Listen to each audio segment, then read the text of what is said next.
तो दोस्तों आज हम एक्सप्लेन करने वाले हैं एक विलन रिटर्न्स फिल्म को। और अगर वीडियो अच्छा लगे तो वीडियो को लाइक जरूर कीजिएगा और चैनल को भी सब्सक्राइब कीजिएगा ताकि आपको इसी तरह के लेटेस्ट और फ्रेश कंटेंट देखने को मिले। फिल्म की शुरुआत होती है मुंबई शहर से, जहां पर एक बिल्डिंग में पार्टी चल रही होती है। लेकिन तभी अचानक से एक आदमी खिड़की से कूदता हुआ आता है और वो यहाँ पर आकर लड़कियों को मारने लगता है। और उन्हीं लड़कियों में आरबी भी थी, जिसे प्ले किया है तारा सुतारिया ने। वो मास्क पहना हुआ आदमी आरबी को भी बहुत ही बुरी तरह से मारता है। अब अगले सीन में हम गणेशन नाम के एक इंस्पेक्टर को देखते हैं, जो कि लोगों को बता रहा होता है कि एक विलन वापस आ चुका है और वो किसी साइको किलर के रूप में लड़कियों को मार रहा है। उसने अभी तक 14 लड़की को मार चुका है और उनमें आरबी भी शामिल है। जैसे रावण अपनी कहानी का और दुर्योधन अपनी कहानी का हीरो होता है, वैसे हर विलन अपनी कहानी का हीरो होता है। फर्क बस इतना है कि हीरो की स्टोरी आप सब जानते हैं, लेकिन एक विलन की स्टोरी कोई नहीं जानता। तो आगे हम देखते हैं गौतम मेहरा को, जिसे प्ले किया है अर्जुन कपूर ने। वो यहाँ पर एक शादी में आता है और लोगों को बेरहमी से मारने लगता है। दरअसल आज उसकी गर्लफ्रेंड की शादी किसी और से हो रही है, इसलिए वो यहाँ पर कई सारे लोगों को मारता है और अपनी फ्रस्ट्रेशन बाहर निकालता है और काफी सारी डायलॉग बाजी भी करता है। लेकिन अगले ही दिन हम इन डायलॉग से बना एक रैप सॉन्ग देखते हैं, जिसे की आरबी ने बनाया था और वो सॉन्ग को सोशल मीडिया प्लेटफॉर्म पर अपलोड भी कर देती है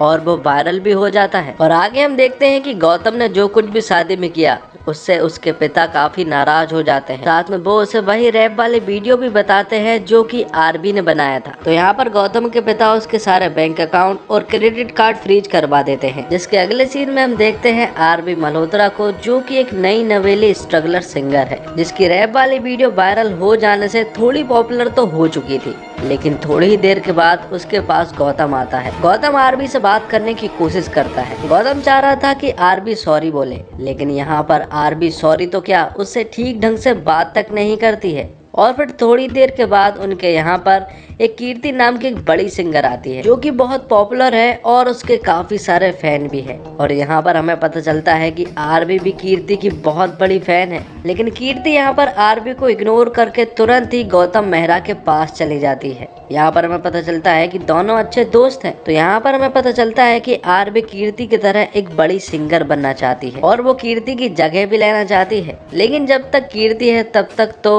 आरबी का इस पोजीशन पे आने का सवाल ही पैदा नहीं होता। तो गौतम आरबी से कहता है कि वो कीर्ति की जगह उसे दिला सकता है। तो गौतम उसी रात वो मास्क पहनकर कीर्ति के पास पहुंच जाता है और उसे डराने धमकाने लगता है। यहाँ पर उसे देखकर कीर्ति भी काफी ज्यादा डर जाती है। और फिर थोड़ी देर के बाद गौतम अपने कपड़े बदलकर फिर से कीर्ति के पास आता है और उसे संभालता है। कीर्ति उन्हें बताती है कि उसके ऊपर किसी ने अटैक किया और अब वो आगे गाना नहीं गा सकती, इसलिए वो कल ही यहाँ से चली जाएगी। मतलब कि कीर्ति के लिए अब रास्ता बिल्कुल खाली था, क्योंकि कीर्ति उस येलो मास्क वाले आदमी से डरकर वापस चली गई थी। तो अब आरबी के पास मौका है कि वो एक अच्छी परफॉर्मेंस देकर लोगों के दिल में अपनी जगह बना ले। तो यहाँ पर कीर्ति एक बहुत ही अच्छी परफॉर्मेंस देती है, जिससे कि सभी लोग खुश हो जाते हैं। और ये सब कुछ गौतम की वजह से हुआ है, इसलिए आरबी गौतम से थैंक यू कहती है। और साथ में यहाँ पर हमें ये भी पता चलता है कि आरबी गौतम से प्यार करने लगी है और शायद गौतम भी। तो यहाँ पर आरबी गौतम को अपनी फैमिली के बारे में बताती है कि उसकी माँ नहीं है, लेकिन उसके पिता है, लेकिन वो उसे अपनी बेटी नहीं मानते हैं। आरबी गौतम को बताती है कि वो सिंगर बालाकृष्णन की बेटी है और बालाकृष्णन शहर के बहुत बड़े सिंगर हैं, लेकिन वो उसे एक्सेप्ट कभी नहीं करने वाले। इसलिए वो एक बड़ी सिंगर बनना चाहती है ताकि उसके पिता उसे एक्सेप्ट कर ले। और जब अगली सुबह होती है तो आरबी देखती है कि गौतम उसके पास नहीं है और टीवी पर एक ऐसी न्यूज चलाई जाती है जिससे कि आरबी के होश उड़ जाते हैं। दरअसल आरबी ने गौतम को जो अपनी फैमिली की फोटो बताई थी वो उसने आरबी के सोशल मीडिया पर अपलोड कर दी थी, जिससे कि ये बखेड़ा खड़ा हो गया था। लेकिन यहाँ पर बालकृष्ण न्यूज के सामने सभी को बता देते हैं कि आरबी उसकी बेटी नहीं है। आगे में पता चलता है कि गौतम ने ये सब कुछ बदला लेने के लिए किया, क्योंकि आरबी ने उसके लिए एक रैप वीडियो बनाई थी, वो किसी रोस्ट से कम नहीं था। इसलिए गौतम ने आरबी से बदला लिया। लेकिन इस इंसिडेंट के बाद आरबी पूरी तरह से टूट चुकी थी, क्योंकि वो गौतम से प्यार करने लगी थी और वो अपने पिता वाली सच्चाई बाहर भी नहीं आने देना चाहती थी। अब आगे प्रेजेंट डे में पुलिस वालों को पता चलता है कि इन सारे कामों के पीछे गौतम मेहरा का हाथ है, इसलिए वो उसे पकड़ने के लिए उसकी बिल्डिंग में पहुंच जाते हैं। लेकिन यहाँ पर गौतम उनके पहले से ही स्वागत में बैठा था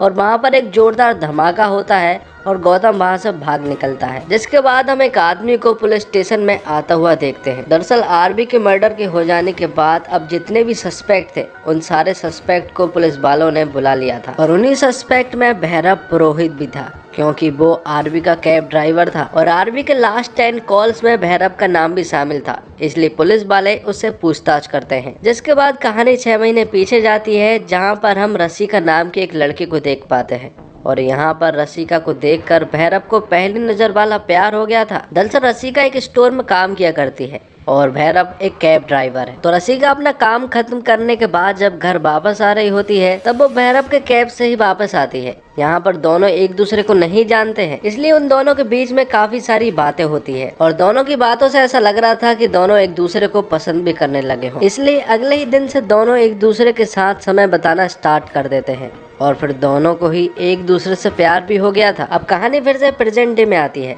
जहाँ पर पुलिस वालों के पूछने पर भैरव उन्हें बताता है कि वो एक कैब ड्राइवर है और एक जू में काम करता है। वो कहता है कि आरबी को उसने अपनी कैब में बिठाला जरूर था पर उसने कुछ नहीं किया है, इसलिए पुलिस वाले भैरव को छोड़ देते हैं। अब न्यूज पर लाइव शो में आंसू नाम के एक लड़के को दिखाया जाता है, जो कि पब्लिक को बताता है कि इन सारी हत्याओं के पीछे गौतम मेहरा का हाथ है, क्योंकि उसकी गर्लफ्रेंड को भी उसी ने मारा है। लाइव शो से निकलने के बाद आंसू भैरव के पास जाता है, जिसने कि मास्क पहना हुआ था। यहाँ पर आंसू उससे कहता है कि उसने जो कुछ भी बोला था उसने वो लाइव टीवी पर बोल दिया। लेकिन तभी हम देखते हैं कि जब वो दोनों बात कर ही रहे होते हैं कि उनके पीछे गौतम मेहरा खड़ा होता है। जिसके बाद उन दोनों के बीच में एक जोरदार फाइट होती है, लेकिन यहाँ पर भैरव ने अपने मुंह को कवर कर रखा था, इसलिए गौतम ने उसके चेहरे को नहीं देख पाया था। लेकिन भैरव यहाँ से किसी तरह से निकल कर रसिका के पास जाता है और रसिका उससे कहती है कि उसने उसे क्यों नहीं मारा। तो यहाँ पर हमें पता चलता है कि रसिका के कहने पर ही भैरव ये सारे काम कर रहा है। अब प्रेजेंट डे से 3 महीने पहले का सीन हम देखते हैं, जब आरबी पूरी तरह से टूट चुकी थी और यहाँ पर गौतम को भी उससे प्यार हो चुका था, क्योंकि अब वो भी ठीक ढंग से नहीं रह पा रहा था और उसे एहसास होने लगा था कि उसने आरबी के साथ जो किया वो बहुत बुरा किया। और फिर एक दिन वो एक पार्टी में गया, जहाँ पर जाने के बाद काफी सारे लड़ाई झगड़े के बाद वो काफी पिटा और उसी पार्टी में आरबी भी मौजूद थी। अब क्योंकि गौतम काफी गंभीर हो चुका था, इसलिए आरबी उसे हॉस्पिटल में एडमिट करवाती है और कुछ दिनों के बाद जब गौतम बिल्कुल ठीक हो गया था तो आरबी उसे छोड़कर चली जाती है, क्योंकि गौतम ने उससे जिस तरह से बदला लिया वो नहीं करना था और उसका दिल भी तोड़ा है। और उसी समय में भैरव भी रसिका से प्यार करने लगा था। दोनों ही एक दूसरे से प्यार करने लगे थे और भैरव तो उसे शादी करना चाह रहा था और वो ये सारी चीजें सोचने भी लगा था। इसलिए जो रिंग रसिका को पसंद थी उस रिंग को भैरव लेने के लिए चला जाता है और जब भैरव वापस आ रहा था तो कुछ गुंडे उसे पकड़ लेते हैं और वो उसे उसकी चीजें भी लेने लगते हैं।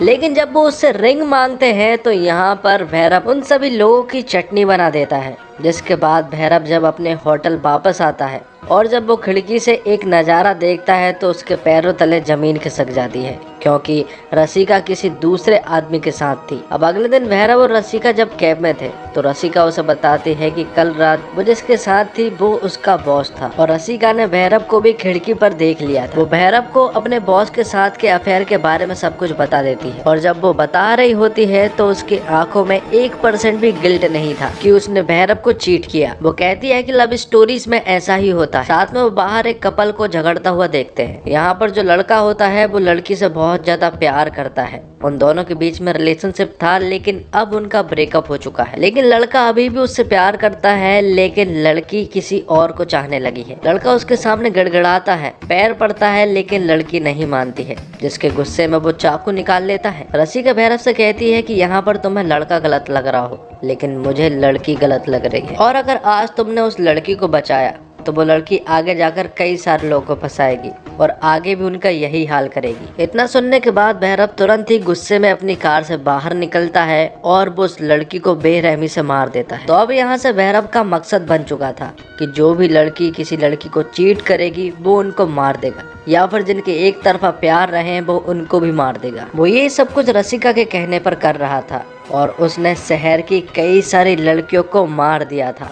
और उस दिन भी ऐसा ही कुछ हुआ था। जब आरबी गौतम को छोड़कर वहाँ से जा रही होती है तो उस कैब का ड्राइवर कोई और नहीं बल्कि भैरव ही था। इसलिए उस रात उसने आरबी को बेरहमी से मार दिया। अब अगले दिन गणेशन जब अपने घर होते हैं तो यहाँ पर हमें पता चलता है कि गणेशन को गौतम पर बिल्कुल भी शक नहीं है, क्योंकि उसे पता है कि ये काम कोई और कर रहा है। और तभी पीछे से भैरव आ जाता है। वो यहाँ पर गणेशन को बहुत ही बुरी मौत मारता है और मारने से पहले उसे बता देता है कि आरबी जिंदा है। और भैरव जिस जू में काम करता है आरबी को उसने वहीं पर रखा है। लेकिन एक दिन ये सारी बातें एक आदमी को पता चल जाती है। वो आदमी भैरव से कहता है कि उस लड़की को छोड़ो वरना वो उसे मार देगा। लेकिन यहाँ पर भैरव उस आदमी को भी बुरी तरह से मार देता है। और जिस आदमी को मारा गया उसके बेटे ने ये सारा नजारा अपनी आंखों के सामने होता हुआ देखा। उस आदमी को मारने के बाद भैरव बाहर आ जाता है। पुलिस भी आ चुकी थी और यहीं पर गौतम भी आ चुका था। गौतम को ऐसा लग रहा था कि ये सारा काम भैरव ने किया है। लेकिन यहाँ पर वो लड़का पुलिस वालों को बताता है कि इन सारे मर्डर्स के पीछे उसके पिता का हाथ है। उस लड़के ने ऐसा इसलिए कहा क्योंकि उसके पिता बहुत ही जाहिल किस्म के इंसान थे। वो उसे बहुत मारा करते थे। और जब पुलिस वालों ने उस जू में छानबीन की तो उन्हें वहाँ पर आरबी तो कहीं नहीं मिली, लेकिन उन्हें उस आदमी के डीएनए सैंपल्स मिल जाते हैं और उन लड़कियों के भी मिल जाते हैं जिन लड़कियों को भैरव ने मारा। तो अब गौतम और भैरव तो निर्दोष साबित हो चुके थे और भैरव को भी उसके घर भेज दिया जाता है। लेकिन यहाँ से भैरव उस जगह पर जाता है जहाँ पर उसने आरबी को छिपा कर रखा है। वो वहाँ पर जाकर आरबी को मारने ही वाला होता है कि यहाँ पर आरबी किसी तरह से बच के वहाँ से भाग जाती है। लेकिन उस जगह से भागने का कोई भी रास्ता नहीं था और भैरव भी उसके पीछे पड़ा हुआ था। और फिर तभी एंट्री होती है गौतम की, जैसे कि उसके ठिकाने के बारे में पता चल चुका था। जिसके बाद उन दोनों के बीच में एक जोरदार लड़ाई होती है जिसमें कि भैरव गौतम को बहुत ही बुरी तरह से मार रहा होता है और रसिका से रेटिंग भी मांग रहा होता है। लेकिन यहाँ पर गौतम भैरव को बताता है कि कौन रसिका, वो जिस रसिका के बारे में बात कर रहा है वो तो है ही नहीं, वो रसिका सिर्फ तेरे दिमाग में है। और सच में ऐसा ही था क्योंकि रसिका तो वहाँ पर थे ही नहीं। आगे हमें एक फ्लैशबैक का सीन दिखाया जाता है जिसमें कि जब भैरव को उसके अफेयर के बारे में पता चला था तो उसने रसिका को बहुत ही बेरहमी से मार दिया था। लेकिन रसिका भैरव के दिमाग में ऐसी बैठ चुकी थी कि उसने उसे साइको किलर बना दिया और इस बात का एहसास भैरव को भी हो जाता है कि रसिका यहाँ पर नहीं है। और आखिर में गौतम भैरव को एक जोरदार पंच मारता है जिससे कि भैरव के चारों खाने चित हो जाते हैं और आखिर में भैरव अपने आप को एक शेर के हवाले कर देता है। और फिल्म के आखिर सीन में एक विलन का विलन मतलब कि रितेश देशमुख दिखाया जाता है जो कि भैरव से कह रहा होता है कि अब से उसे शिकायत का मौका नहीं मिलेगा। और यहाँ पर हमें ये भी पता चलता है कि भैरव मरा नहीं है बल्कि जिंदा है। तो दोस्तों, एक विलन रिटर्न्स आपके दिमाग और आपके दिमाग की नसों के साथ खेलती है। फिल्म लिखते वक्त राइटर्स ने एक बार विलन शब्द लिखा होगा, फिर सोचा होगा कि एक बार रोल लिखते हैं, मजा आ रहा है, फिर एक बार और ऐसा करते करते बेचारे गिनती भूल गए। यहाँ हर किसी में होड़ मची है विलन बनने की। मैं हीरो नहीं विलन हूँ। हाँ भाई, समझ आ गया, आगे बढ़ो और फिल्म में भी तो कुछ करो। ऐसा लगता है कि फिल्म ने साइकोलॉजिकल थ्रिलर फिल्मों में से एलिमेंट्स उठाए और बिना सोचे चिपका दिए। राइटिंग के स्तर पर तार जुड़ते नहीं दिखते और ना ही एक्टर्स के और ना ही लॉजिक के। मतलब लॉजिक के स्तर पर तो इतने संगीन पाप हुए हैं कि नास्तिक को भी इस बार याद आ जाए। आप खुलेआम मेट्रो प्लेटफॉर्म पर मर्डर कर रहे हैं और कोई देखने वाला नहीं। ऊपर से मेट्रो चली जा रही है, कोई रोक कर देखना नहीं चाहता कि अंदर दो मुस्तंडे नुकसान किए जा रहे हैं। भाई मेट्रो सरकारी थोड़ी है। इस एक्शन सीन में यकीन लायक सिर्फ एक चीज लगती है, वो है मुंबई मेट्रो की खाली सीटें। जब किसी फिल्म की राइटिंग और डायरेक्शन आपको निराश कर दे तो आप मुड़ते हैं एक्टिंग परफॉर्मेंस की तरफ कि भैया गोल्ड नहीं मिला तो सिल्वर ही सही। और घर लौटते वक्त आपको ये ना लगे कि पैसा बर्बाद हो गया, लेकिन डायरेक्टर आपसे वो सिल्वर मेडल भी छीन लेते हैं और आपकी पूरी खुशी भी। और अब कैरेक्टर की बात करें तो अर्जुन कपूर बस फिल्म में है, उनको एक सीन से निकाल कर दूसरे में डालोगे तो लगेगा ही नहीं कि कुछ बदला, सब कुछ सेम। गौतम लगभग पूरी फिल्म में लेदर जैकेट पहनकर घूमता है। ये उसे कूल बनाने का प्रयास किया होगा। पर जनाब, क्या आप मुंबई के मौसम से वाकिफ नहीं है क्या? वही बात करें तारा सुतारिया की, तो तारा सुतारिया वही करती है जो वो इतनी फिल्मों से करती आ रही है, बिना इमोशन की एक्टिंग। माफ कीजिएगा पर उनके काम को यहाँ एक्टिंग भी नहीं कहा जा सकता। फिर आते हैं जॉन अब्राहम। अगर मुमकिन हो तो किसी कोरे कागज पर नजर दौड़ाइए, बस यही जॉन पूरी फिल्म में करते हैं, बिल्कुल ब्लैंक। कोई एक्सप्रेशन या इमोशन नहीं। उनकी पार्टनर रही दिशा पाटनी की ब्रीफ भी कुछ ऐसी ही लग रही है। आपको हंसना है, ऐसा कि लगे कोई साइको हंस रहा है। और हाँ, आपको फिल्म में सुंदर भी दिखना होगा, क्योंकि फिल्म में उन्हें कुछ उल्टे सीधे सीन भी तो दिखाने होंगे। बस यही सब दिशा पाटनी करती है। दिशा पाटनी को इस फिल्म में सिर्फ इसलिए लिया गया ताकि फिल्म में ग्लैमर ऐड हो सके। फिल्म में कोई ऐसा मोमेंट नहीं आता जब आप हैरान हो जाए या आपको लगे कि अरे ये कैसे हो गया। सेकंड हाफ जैसे जैसे आगे बढ़ता है आपको समझ आने लगता है कि क्लाइमैक्स में क्या होगा, और क्लाइमैक्स में भी आपको हैरान नहीं कर पाता। आप बार बार सोचेंगे कि पहले वाली में ज्यादा दम था, और यही सोचते सोचते ये फिल्म खत्म हो जाती है और आपको लगता है कि ये सारे के सारे विलन ही हैं जिन्होंने हमें ऐसी फिल्म दिखाई। म्यूजिक में भी कुछ खास दम नहीं लगा। तेरी गलियां ही बैकग्राउंड में कई बार बजता है, और फिल्म के आखिरी सीन में हमें रीते देशमुख को दिखाया गया, जिससे कि फिल्म ये संकेत करती है कि एक विलन 3 भी आएगी। तो कमेंट बॉक्स में ये जरूर बताइएगा कि क्या आप एक विलन 3 के लिए एक्साइटेड हैं या फिर नहीं। और वीडियो अगर अच्छा लगा हो तो वीडियो को लाइक जरूर कीजिएगा और चैनल को भी सब्सक्राइब कीजिएगा, ताकि आपको इसी तरह के लेटेस्ट और फ्रेश कंटेंट मिलते रहे। लेकिन मैं चाहूंगा कि इस तरह की फिल्म के एक्सप्लेनेशन आपको ना ही मिले तो बेहतर होगा। मिलते हैं एक और धमाकेदार वीडियो के साथ, तब तक के लिए आप हमारे चैनल के साथ बने रहिए।